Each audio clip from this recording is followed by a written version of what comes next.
إذاعة جمهورية مصر العربية من القاهرة تقدم كلمتين وبس.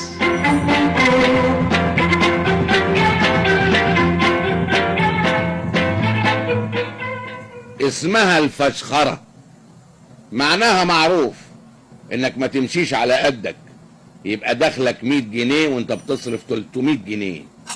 ما عندكش لكن عايز ان شاء الله تستلف وتندين وتتزنق.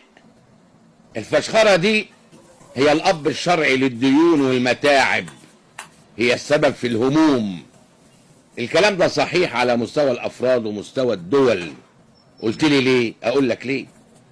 الفرد لما يصرف اكتر من دخله يفتقر. الدولة لما تستورد اكتر ما بتصدر ميزانها التجاري يميل عليه ويقول له ليه طوعتني. لما الانسان يصرف اقل من دخله يحوش يدخر. المدخرات دي هتتحط في بنوك او في شركات او في مشروعات، يبقى في فلوس وفي رخاء وفي انتاج. من غير ادخار مفيش تمويل، من غير تمويل مفيش مشروعات. الدنيا فيها مجموعة قوانين، تمشي عليها توصل، ما تمشيش عليها ما توصلش. زي حواديت ألف ليلة وليلة، في سكة للسلامة وسكة للندامة وسكة للي يروح ما يرجعش. احنا مع عدم المؤاخذة ماشيين في سكة اللي يروح ما يرجعش، عمالين نزيد وانتاجنا عمال يقل. الناس بتزيد والانتاج بيخس. تيجي ازاي دي؟ المفروض الانتاج يزيد لما الناس تزيد، عندنا بقى بيقل. عايزين نلحق نتلفت ونرجع الشوية اللي مشيناهم في سكة اللي يروح ما يرجعش. عايزين نرجع من السكة دي ونروح سكة السلامة. سكة السلامة عايزة شغل كتير، مش عايزة ندور عليها، لا، انما عايزة يبقى عندنا عزم نمشي فيها. عشان نمشي فيها ضروري نغير حاجات كتير في حياتنا، ضروري نغير حاجات في نفوسنا وحاجات في قوانيننا وتقاليد في مجتمعنا.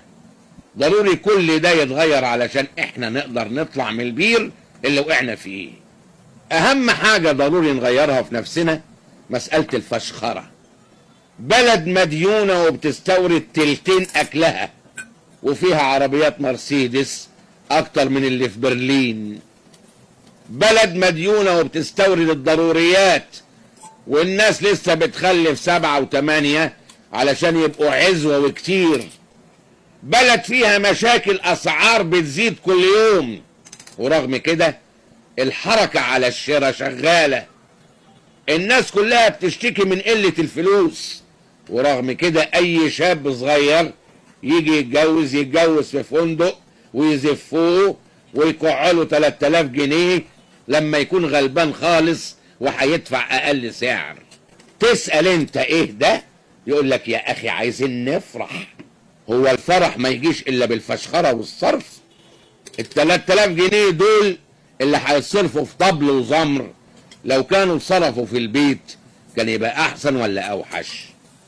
مش بس نفوسنا وتقاليدنا اللي عايزة تغيير، لا، القوانين عايزة تتغير. في قوانين كتيرة مكتفة الناس.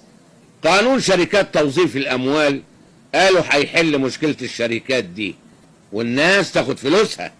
بقاله 1.5 سنة لا حد قبض ولا حد صرف والوضع متجمد والناس بتلالي. قوانين التصدير عايزة تطوير، قوانين الاستثمار عايزة تغيير. عايزين اقتصاد يكون فيه مناخ يشجع الناس، يشجع الناس على انها تشيل فلوسها في مصر وتستثمر في مصر وتشتغل في مصر. ده كله محتاج قوانين تشجع على كده، مش تعرقل ده باسم تشجيعه